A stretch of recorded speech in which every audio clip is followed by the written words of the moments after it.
За сайн байцгаана уу та бүхэн өдрийн мэндийг хүргэе. Өнөөдрийнхөө бичлэгийг Арслангийнхаа ордны та бүхэнд зориулж байна. Ирэх 20 жилд дэлхийн ван гараг болон Тэнгэрийн ван гараг нь танд ямар энерги өгж байгаа вэ? Яагаад энэ юм гол чухал юм бэ? Яагаад гэвэл энэ чинь бүхэл бүтэн 20 жил үргэлжлэх гэж байгаа учраас та 20 жилийн турш яг эдгээр чухал зүйлсүүдээр бодолтой хандж авал зүгээр. Бусад гарагсууд те сардаа жилдээ орж ирээд нөлөөлдөг. Тэр одоо байрлал өөрчилж явах үед нь тэр бол хэсэг зуурих юм байгаа. Гэтэл эн чинь бүхэл бүтэн 20 жил яг гэхээр та 20 жил анхаарах шаардлагатай хамгийн гол зүйлсүүд шүү. За тэгэхээр нэгдүгээрт нь та юг анхаарах вэ гэхээр таны дотоодоос бусдыг байлдан дагуулах, бусдыг манлайлах, бусдыг иргэшээх одоо маш их өндөрлөгт хүрэх гэдэг тэр хүсэл эрмэлзэл үйлдэлийн чинь хажуугаар зэрэгцээд зөрчлийн эрчим орж ирнэ. Тэгэхээр та тэр зөрчлүүдийг айгүй зөвөр даван туулах хэрэг гарнаа. За хоёрт нь та нэр төртэй, алдартай, бусдыг манлайлдаг, удирддаг байлаа гэхэд та тэрийг урт удаан хугацаанд авч үлдэхийг хүсвэл тухайн өндөрлгөөсөө бууж ирээд бусад өөрөөсөө дор түвшний хүмүүстэй зэрэгцэж чаддаг тухайн орон зайгаа мэдэрдэг цаг хугацаатай тэр цаг хугацаагаа мэдэрдэг байх хэрэгтэй шүү. Тэгвээс танд энергийн гэмтэл бас сөргөөр орж ирнэ.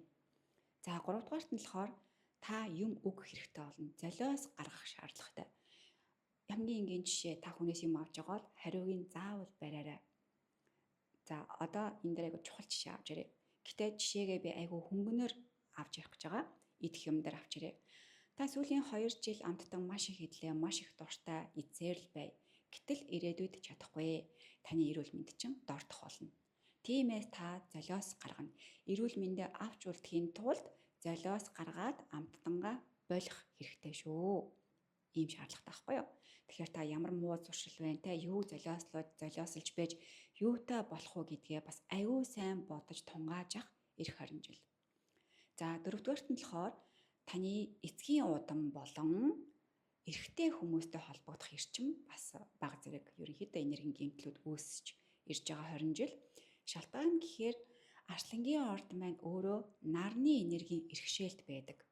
Нар маань өөрөө удам дамжсан эрэгтэй эрчмийг тэтгдэг болон бүх эрэгтэй эрчмүүдийг маш их тэтгэж идэг, асааж идэг, эсвэл унгааж идэг ийм мундаг хүчтэй эрчим байхгүй юу? Тиймээс нар маань өөрөө хумхын ордны болох Тэнгэрийн ван гарагийн эрчим рүү ороод ирэхээр энэ хоёр чинь хоорондоо цаагаараа зөрчлийн энерги үүсгэж байгаа болохоор үүнээс нь улбаалаад танд эрэгтэй болон эрэгтэй удамтайгаа үүсэх зөрчлүүд үүснэ гэсэн үг байхгүй юу? Тиймээс та энэ 20 жилийн турш ямар ч эцгийн төлөлийн удамтай бай, ямар ч эрэгтэй хүмүүстэй бай, маш ухаалаг харилцаагаа авч явж амьдрах хэрэгтэй. За хамгийн сүүлийнх нь болохоор мэдээж хамгийн чухал зүйл эрүүл мэнд. Нүдний болон зүрхний хоорондын эрчим гэмтэж орж ирж байгаа. Энэ эрчмийг гэмтээхгүй байхын тулд та нүдэрээ сайхан юм үзье. Үзсэн юмаа сэтгэлдээ сайхан буулгаад эсвэл сэтгэлд чинь одоо таагүй юм тохиолдоод хүлээж авах сэтгэлээрээ эерэг болгоод хүлээгээд авчий. Болж игэл дандаа эерэг байхыг хичээхгүй бол цаагаараа шууд таны эд эрхтэн гэмтэх боломжтой байхгүй юу? Тэгэхээр мэлмийн хүрд болон таны зүрхний хүрдүүд гэмтэх эрсдэл маш өндөр байгаа учраас энэ хүрдүүдэд айгүй сайн тэтгээрээ сайхан сэтгэлтэй, сайхан зүйл эергээр хүлээж авна. Нүдийг бас шууд сайн гамнанд нүдний витамин хэрэгэлдэг ч юм уу идэж уух юмараа энэ зүрхнүүд хоёроо айгүй сайн эрүүл байлгах гэж тэтгэх дасгал хөдөлгөөн хийх хүртэл хамаарна штэ. Энэ бүгдийгээ бас зэрэгцээ хийж явах хэрэгтэй байгаа шүү. За үүн дээр засал гэх юм бол нүдээ зүрхээ ариулцдаг байх хэрэгтэй. Галаар ариулдаг ч юм уу бохир эрчмийн жоохон хутдаг ч юм уу тэгж явал маш зүгээр. За Арслангийн ордны та нарын маань мэдэх хэрэгтэй гол мэдээлэл болон зөвлөгөө хүргэлээ. Энэ ташрын бас нэг мэдээлэл хүргэмээр байна. Энэ жилийнхаа хаалтаа сторид оруулдаг мэдээлэлээ 1 сарын 13-ны өдөр болох морь өдөр шинийн 15 өшөө дээрээс нь 1 сарын 12-ны өдөр нь бидний амьдралын карма энергийн эзэгнэгч энерги маань өөрөө шилжилт хөдөлгөөнд орж эхэлнэ.